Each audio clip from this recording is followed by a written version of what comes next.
atletas de praticamente qualquer esporte, o objetivo final é quase sempre o mesmo, né?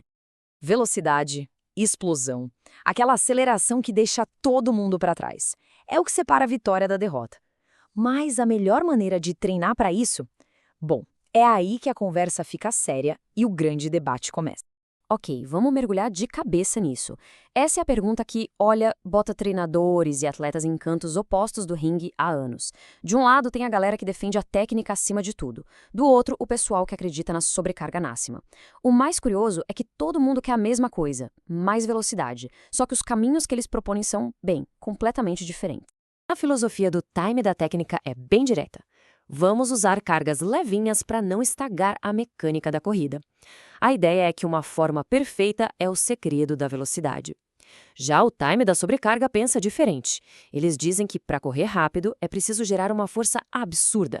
E o único jeito de fazer isso é treinando com cargas muito, mas muito pesadas. E aí, quem está certo nessa história? Felizmente, a gente não precisa ficar só no achismo. Para encontrar uma resposta de verdade, vamos olhar para o que a ciência tem a dizer, com base no que realmente importa, os dados. E nesse caso, a gente tem uma fonte de dados assim incrivelmente forte. A nossa fonte é uma meta-análise. E o que é isso?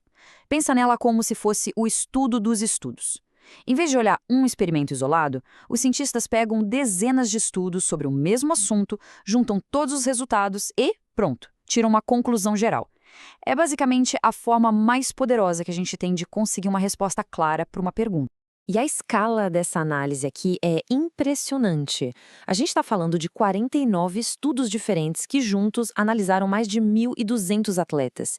Isso não é uma amostra pequena, não. É um panorama completo do que funciona e do que não funciona no treino de sprint. Então, agora que a gente já estabeleceu a credibilidade da fonte, vamos direto ao ponto. Qual é o veredito final da ciência sobre a carga ideal para ganhar velocidade?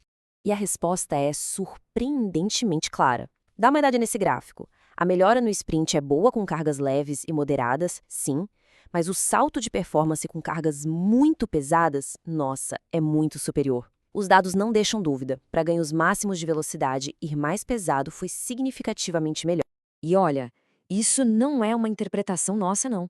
É a conclusão literal do estudo, publicada numa das revistas científicas mais respeitadas da área. A citação fala por si só. As cargas muito pesadas foram as mais eficazes. Ponto final. Ok, a gente já sabe o quê. Agora, vamos tentar entender o porquê. O que acontece, sabe, na mecânica do corpo que faz as cargas pesadas serem um estímulo tão poderoso para a velocidade? Vamos abrir o capô e ver o motor do sprint. O primeiro componente-chave é a tal da força horizontal máxima, ou F0. Simplificando, essa é a força que te empurra para frente. É a pura explosão nos primeiros passos. Quanto maior a sua F0, mais rápido é o seu arranque. Simples assim. E agora, olha só que interessante a conexão. O estudo mostrou que conforme a carga no trenó aumentava, os ganhos em F0 também subiam junto. Ou seja, cargas pesadas são simplesmente melhores para desenvolver essa potência de arranque. O segundo fator é a potência máxima, ou Pmax. Se a F0 é o arranque, a Pmax é o motor que continua acelerando. É aquela combinação perfeita entre a quantidade de força que se consegue aplicar e a velocidade com que se consegue fazer isso. E aqui, de novo, os dados não mentem. As cargas muito pesadas não só constroem a força inicial, como também são as mais eficazes para aumentar a potência geral durante a aceleração. Elas basicamente constroem um motor maior e mais potente. Mas calma lá, isso não quer dizer que todo mundo deve sair por aí colocando o máximo de peso possível no trenó amanhã. O ponto crucial aqui é que o contexto importa, e muito. A carga ideal depende de uma coisa fundamental, o nível de treinamento de cada um. E esse quadro aqui deixa tudo bem claro. Para quem está começando, cargas leves ou até correr sem peso já é o suficiente. Mas para atletas que já têm um bom tempo de treino e principalmente para os de alto rendimento, o caminho para mais velocidade passa por cargas de moderadas a muito pesadas. Para a elite, as cargas muito pesadas são as que realmente fazem a diferença. Certo. Vamos traduzir essa ciência toda em ações práticas. Como é que a gente pode pegar essa informação e usar para montar um treino mais inteligente e eficaz? Anota esse número. A análise encontrou um tipo de limiar mágico, 20,7% do peso corporal. A partir dessa carga, o treino com trenó começa a ser bem mais eficiente do que correr livre. É como se fosse o ponto de virada, onde o estímulo extra realmente começa a valer a pena. Outra descoberta muito legal foi sobre o volume de treino. Aquele ditado "quanto mais, melhor" não se aplica aqui. O estudo encontrou uma relação que eles chamam de U invertido. O que isso quer dizer? Que existe um ponto ideal de volume. Fazer menos que isso não estimula bastante, mas fazer mais pode levar à fadiga e até diminuir os ganhos.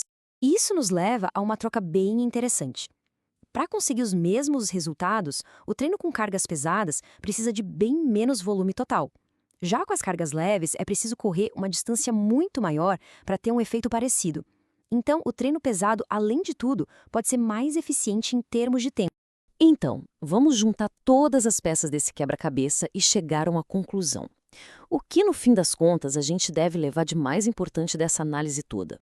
Resumindo, primeiro, para quem já treina sério, mais pesado é sim melhor. Segundo, aquele medo de que a carga pesada vai estragar a técnica de corrida parece que é um pouco exagerado. Os ganhos de força, no longo prazo, compensam. Terceiro, use aquela marca de 20% do peso corporal como um guia, um ponto de partida mínimo para um treino que funciona. E por último, para quem está começando, o ideal é com calma, com cargas leves. E isso tudo nos deixa com uma pergunta final para reflexão. Com base no que a gente acabou de ver, o treino que está sendo feito hoje está realmente aplicando o estímulo certo? Olhando para os dados, a resposta para essa pergunta pode ser a diferença entre continuar no mesmo lugar e alcançar um novo patamar de velocidade.